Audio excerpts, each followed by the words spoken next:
मध्ये सहभागी झालेला आहे. नेहमीप्रमाणे आक्रमक भाषण तुमचं झालेलं आहे. काय नेमकी विषय होता? गावकऱ्यांनी काय माहिती दिली? पुढची भूमिका तुमची काय? भोकरदन तालुक्यातील जालना जिल्ह्यातील हे जे अनवा गाव आहे, या गावामध्ये अत्यंत प्राचीन असं हेमाडपंथी महादेवाचं मंदिर आहे. आणि त्या मंदिरामध्ये गोमांस टाकलं काही विकृत मानसिकतेच्या लोकांनी. दोन घटना घडल्या. एक म्हणजे मंदिराची पण विटंबना केली आणि गोमातेची पण कत्तल केली. आणि हिंदू धर्मियांसाठी मंदिर आणि गाय या दोन्ही पण अत्यंत महत्वाची तत्व आहे. आणि गायीची विटंबना होते, मंदिराची विटंबना होते. हिंदू समाज पेटून उठतो, पोलीस प्रशासनाकडे आग्रह करतो की आम्हाला न्याय द्या. आणि अशा वेळी पोलीस प्रशासन एका अपंग असणाऱ्या, गरीब असणाऱ्या, दुर्बळ असणाऱ्या हिंदू बांधवाला अटक करतात. 2-4 दिवस त्याला कोठडीत ठेवतात. हे अत्यंत अन्यायकारक परिस्थिती. आता काय सरकार हिंदुत्ववादी आहे, पण प्रशासन तितकं हिंदुत्ववाद्यांना सहकार्य करत नाही असा आमचा आरोप आहे. आपण जर पाहिलं, नागपूरमध्ये पोलिसांच्या हातात कुऱ्हाडी मारल्या, अकोल्याला औरंग्याच्या फोटोला दुग्धाभिषेक घातला जातो, नारायणगाव मध्ये पोलीस भगिनीला झेंड्याच्या काट्यांनी मारलं जातं परधर्मियांच्या मिरवणुकांमध्ये, तरी कुठलीही कारवाई होत नाही.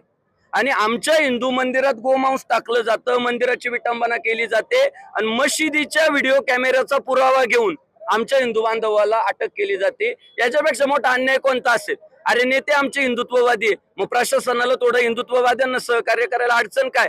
बरं, आम्ही थोडी म्हणतोय आमच्या गुन्ह्यांना तुम्ही पाठबळ द्या. आम्ही जे सत्यानं वागतोय त्या सत्याची तर पाठराखण करा. हे आमचं भांडण आहे. आमचं भांडण सरकारसोबत नाहीच आहे, आमचं भांडण प्रशासनासोबत आहे. सरकारातली मंडळी तर आमच्या सोबत आहे. आज हिंदुत्ववादी आमदार संग्रामदादा जगताप 200 किलोमीटर प्रवास करून इकडे काय येत आहे? धर्मासाठी येत आहे ना, हिंदुत्वासाठी येत आहे. मग प्रशासन असं का करतंय? आज आमच्या मोर्चांमधनं दादांनी उल्लेख केला की जाळीदार टोप्यांवाली दादा मच्छरदानी टोपी म्हणत असतात. ती मोर्चात न जात आहे. का जात आहे? की हिंदू चिडला पाहिजे, भांडणं झाली पाहिजे, पुन्हा हिंदूंवर गुन्हे दाखल झाले पाहिजे. मग पोलीस प्रशासनाचं काम नाही का असल्याला तिथंच अडवणं?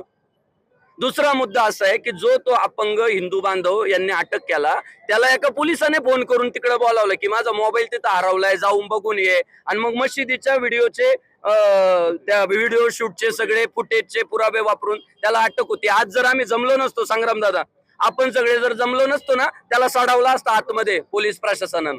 आमची तक्रार आहे, आमचं महाराष्ट्र पोलिसांवर पूर्ण विश्वास आहे, त्यांच्यामुळेच आम्ही सुरक्षित आहे याची आम्हाला जाणीव आहे. पण त्यांनी हिंदूंची जी बाजू घ्यायला पाहिजे, जशी परधर्मियांची त्यांना भीती वाटते तशी आमची भीती नका बाळगू, पण आम्हाला न्याय तर द्या, ही आमची मागणी आहे.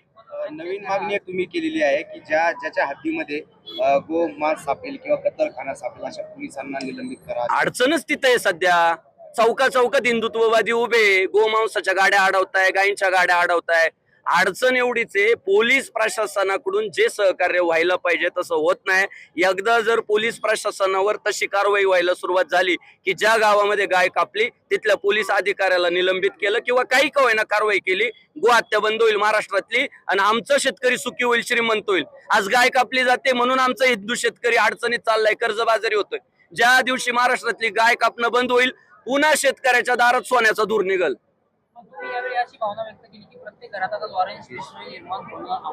हे बघा, लॉरेन्स बिश्नोई, सलमान खानने हरिण कापलं, लॉरेन्स बिश्नोईने दम दिला, हरिण कापलं, मी तुला धडा शिकवणार. पर्यायानं देशभरातलं हरिण सुरक्षित झालं ना. मग पोलीस प्रशासन जर आमची गाय सुरक्षित करत नसेल तर आमच्या गावागावात एक हिंदुत्ववादी लॉरेन्स बिश्नोई जन्माला आला आणि तो जर म्हटला गाय कापली तर मी धडा शिकवणार, असं जर एक लॉरेन्स बिश्नोई गावागावात जन्माला आलं तर आमची गाय वाचल. आणि आमच्या हिंदूंचं टार्गेट गाय वाचव नाही, त्यासाठी आम्ही कोणत्याही थराला जाऊ.